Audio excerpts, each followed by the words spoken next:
start the meeting. Stand for the Pledge of Allegiance. Pledge allegiance to the flag of the United States of America and to the republic for which it stands, one nation, under God, indivisible, with liberty and justice for all.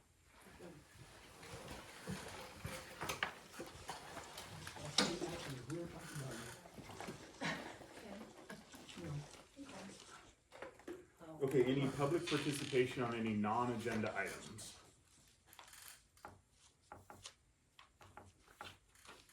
Okay, we'll move on to unfinished business, starting with the extracurricular fundraising guidelines. We'll start with a motion first. This I time. make a motion that we approve the extracurricular fundraising guidelines. I second that.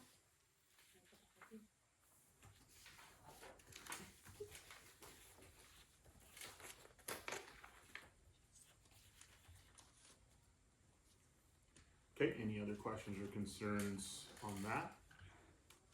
Yes. I think that it looks good. My only question, and I didn't know whether to do this on public participation or this, so I chose this. There's a section in there, and specifically the reason I've gotten concerned about this is because girls and boys basketball's tip-off tournament is gone. And it's disappeared off of the school calendar. And I've been combing through that school calendar fairly religiously because I'm trying to put it together for PTA, Right. so we can decide where we can help or not.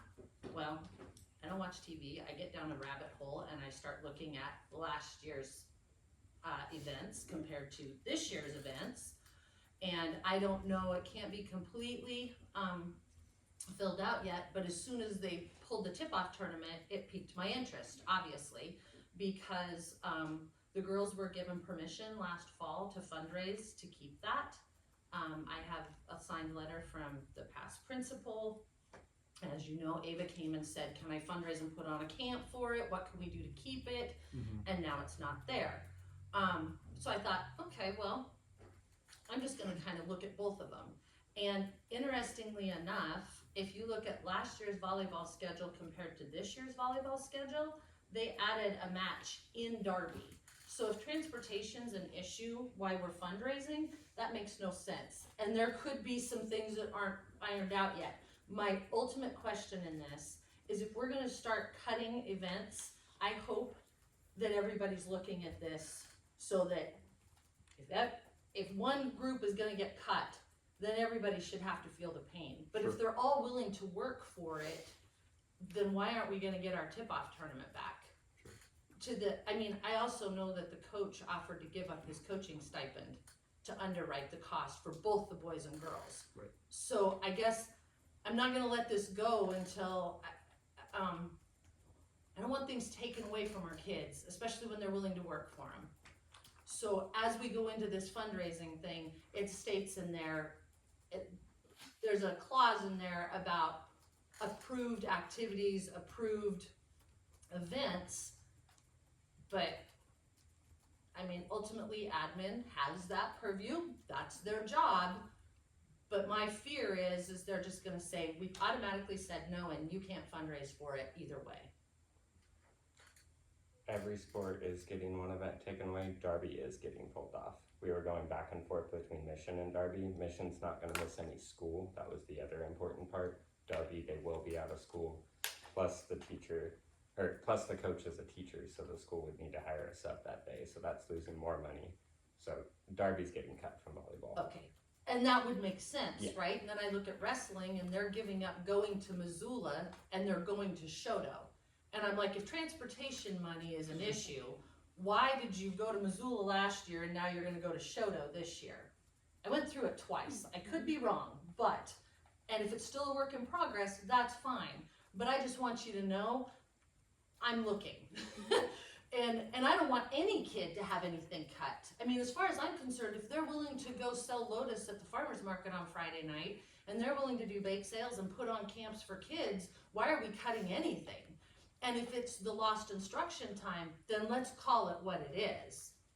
But stop dangling it's a funding issue and then not letting them fundraise for it.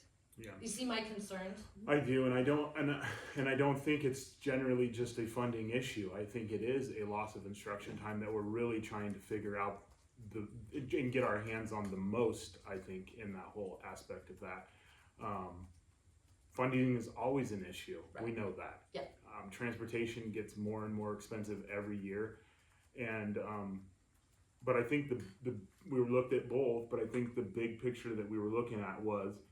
And I think it's obvious when he speaks of whether there's going to be a substitute needed in loss of instructional time. I think that's a big picture of what we're trying to address as well. So, I mean, funding, yes, but I don't think it's fair to say just funding. I think to make sure that we include loss of instructional time and funding as kind of running one and one. That's something that we're looking at in the process of doing this kind of stuff. And it makes sense, but then I also hope that we're looking at loss of instructional time for things like pulling our kids out to host a super senior prom. Sure. And to do these other things that one parent could consider fluff, you know what Sure. I mean, compared No, to another parent. I know exactly what you're saying, and you know better than most. You know how kids get pulled out for different scenarios, and I mean you can go down a huge list of how they get pulled out for this, that, and this, and just we have to feel like we have to start somewhere, and if it ties in a little bit of funding with loss of instructional time, it seems to make the most sense right now. I mean, there is going to be some kinks to work out for sure, but that's just kind of the route that we had decided that we were going to go for now. Well, and originally, when this first came up, I think you're probably aware that they wanted to take 2 games away from each sport. Well, we did lose 2. We lost tip-off tournament, so we lost Friday and Saturday. Well, okay, but I didn't realize that counted as 2 games. I was thinking that was, okay. Yeah, well, One tournament. one tournament, yeah. And I'd like to fix my motion, if I could, to add what we talked about earlier. We wanna do With it The the frozen motion. Let's just do a new motion, including motion. those. Yeah. Okay, after we do this one, so, cause that's what we talked Oh, about we- earlier. I don't either. yeah, cause it has, What are you talking? Let's. about releasing the money. Oh, okay. So if this motion passes where we institute this fundraising Right. stuff, then we could, in lieu of that passing, we could make a motion We could to make a motion release. Okay, Or you guys can combine it into one, whatever you whatever, are most comfortable with. I think we'll just combine it underneath the one. okay, So, I don't necessarily think that you have to change your motion. I think that it can just be included in the minutes. just add that, okay. One Yeah. category, but 2 motions, is that what you're saying, Bob? No, just include this in. In the Just discussion. include this into the discussion, and as the motion, it approves that. So that this one approval will approve. I'm just trying to figure out the best way to do that. Is this the funding that's sitting out there that golf and softball and, We're gonna release those fundings back in, since once this is, since we're gonna approve this, those fundings are gonna go back to those particular sports.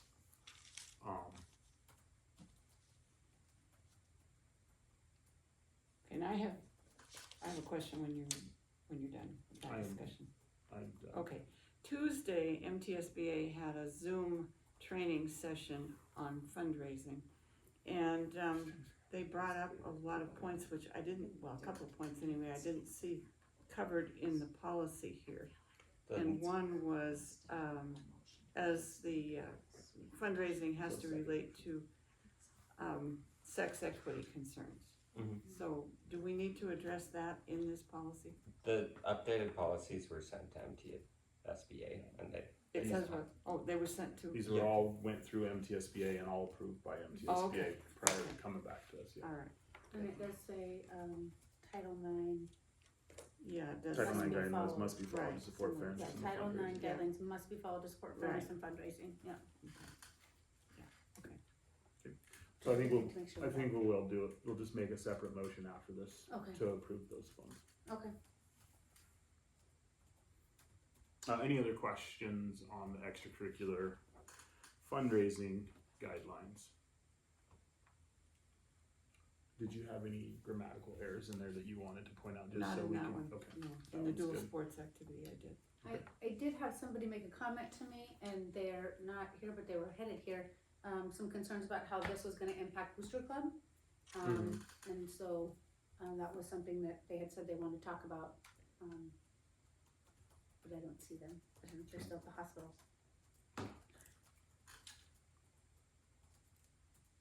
I can tell you, I went to the last Booster Club meeting, and it sounds like with this, the direction they might move is doing a per student amount for each sport and donating that yearly. So it would be like golf had 15 kids and they just set an amount per kid and it's $10 for easy math, right? So golf gets $150, do with it what you will. That's not too uncommon for a lot of booster clubs, yeah. And beneficial, I think, in fairness to all. It's just easy, Yeah. it takes all the decision making out of it and then Right. yeah. Okay, that's good to know, thank you, cause I wasn't at that meeting. Any other questions on that one? Okay, Okay, so motion to approve the extracurricular funding guidelines as presented. Monica, Yes. Lana, Yes. Ellen, Yes, Bo. yes. So anybody can make a motion. I make a motion that we, unfreeze the money that's being held up to be dispersed to the correct sports. I'll second. So I'll say release, is that okay? Yeah, really sounds Release good the too. funds. You can say fall. So any other questions or concerns with that? I think this is a good thing. There was a lot of questions and concerns about this when we first did all this stuff. Mhm. I'm kind of excited and happy that this is the direction that. Yeah, to get that going. Mhm.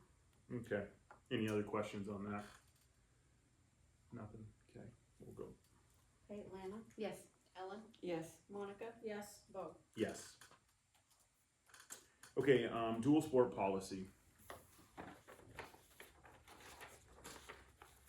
I move that we approve the dual sport policy with maybe a grammatical correction. yes, So, okay, I just wanna make sure that you're reading this one here, this is the last copy. yes, okay.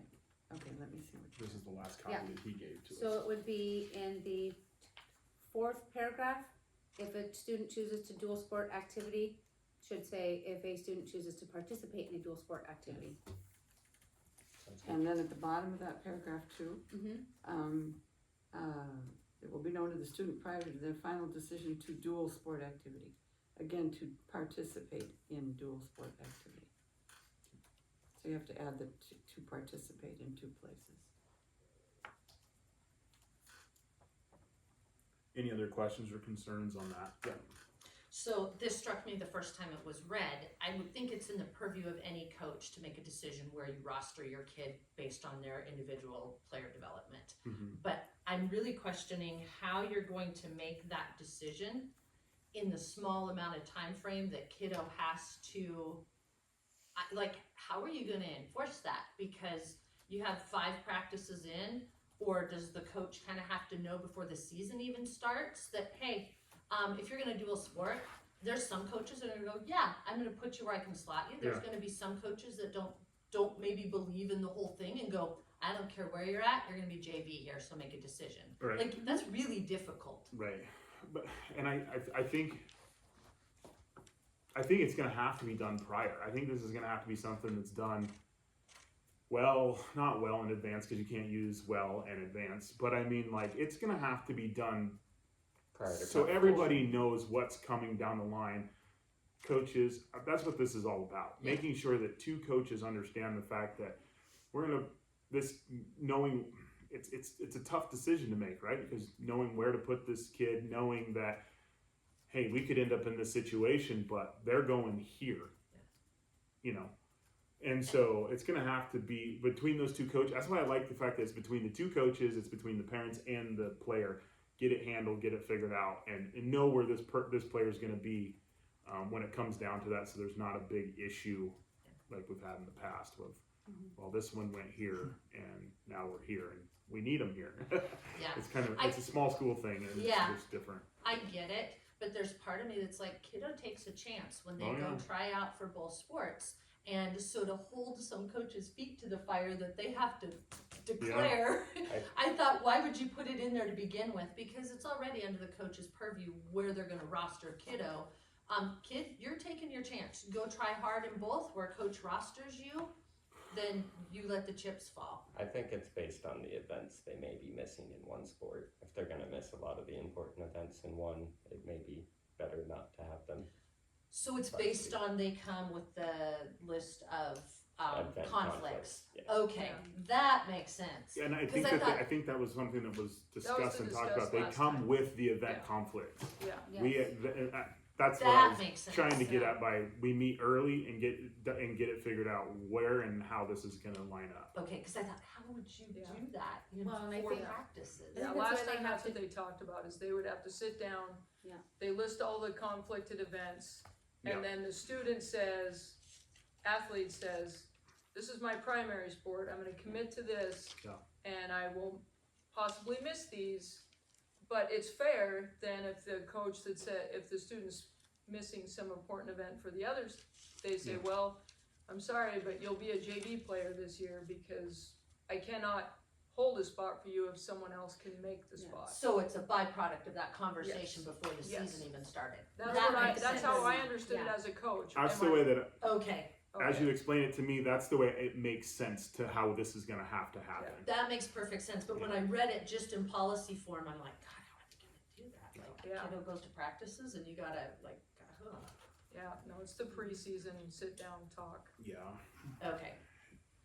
I think It's that's the just fairest way to do it. I do Because too. then a coach knows who they can count on when you're going down the stretch, Well, who's and gonna be where. right, and the way that it was Totally written agree. before as the principal made that decision, it's just not fair to the principal to make that decision, No. nor is it fair to everybody else. So get those guys involved that really want to put, the time and the effort in to make sure that happens. And here, figure it Yeah. out. I mean, this is on you guys. Like, let's go. And So you'll I- know ahead That's- of time. So I wonder Yeah. if it isn't a little cleaner to add something in there so that if you're a John Q parent or student and you read this policy, that based on the conversation surrounding conflicts and participation in primary sport versus secondary sport, coach reserves the right to. Then there's no, I don't know, I I mean, thought it was in there, but maybe not. I don't see it. It just, An athletic director and/or principal must be agree on plans of event conflicts and practice and rehearsals. Principals must consult with teachers on any academic challenges. So it touches on any event conflicts, but Yep. it doesn't really, like, I guess, explain how that is to take place. So we could Wow. add something just a little bit in there. And there's this one too. I mean, just inherently, if you haven't been listening to these board meetings and you don't know how the policy evolved and you come here and read that,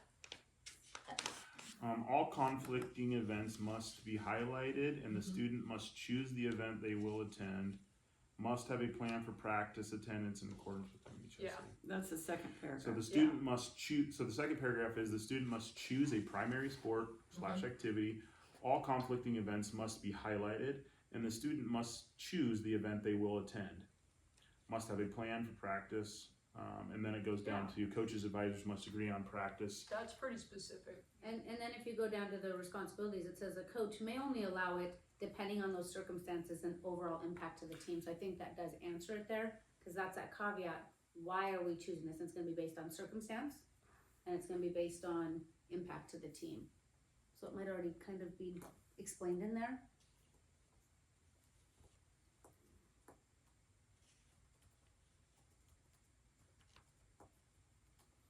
So Yeah, we're- choosing your primary sport activity makes a lot of sense, and then sitting down with all the conflicted events and saying, okay, if this is my primary sport, I'm going to be at these events and I won't be at those events. Any conflicting Any ones, conflicted the primary ones where The I'll primary be. one takes precedent over the secondary. And so then the coach will know that too. Mhm. Yeah. So say we do have 6 or 7 kids out for golf and 3 of them are doing dual sports, then I will know And I guess who plays off for what events. Yeah, and I guess a good question would be you being a coach, and you were to read this policy right here when you had a kid that said, "Hey, I'm going to be participating in track. Mhm. That's going to be my primary sport. I'm bringing you my conflicts that are going to conflict with golf tournaments. Mhm. We need to sit down and go through this." Yep, and we Could would you sit down make a with dis- the AD, right? The AD Yeah. and the parent. And so you everybody's feel like you informed. could sit down and make an informed discussion and decision with that policy the way that it's written. Oh, absolutely, because I'll have a golf schedule, they'll have the track Okay. schedule, I'll have both probably, because I Sure. have them posted so I know who's going where in my classes. Right. So, and that'll be an easy conversation. Granted, most golf tournaments don't happen during track meets, so that's a pretty easy one, but it could happen that way. Sure. And it would be easy to sit down and say, or if the kid's in primary is golf, but they want to do track as well, then, you know, in golf, you have to participate, I think, in 2 tournaments to qualify to go to divisionals. Okay. So there's a little more leeway there.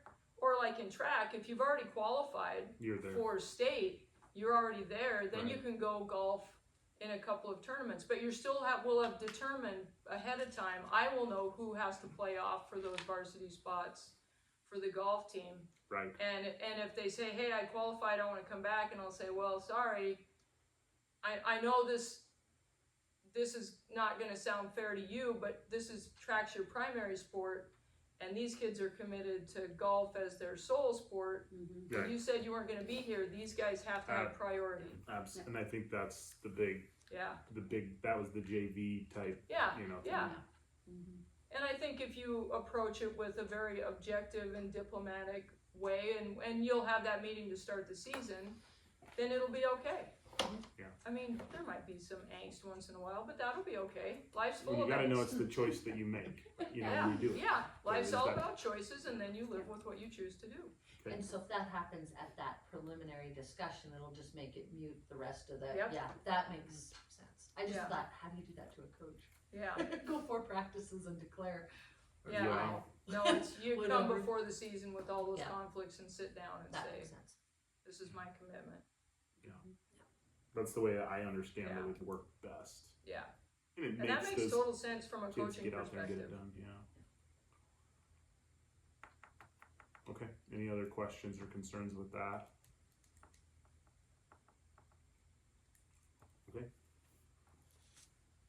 Okay, Lana, Yes. Ellen, Yes. Monica, Yes. Bo. Yes.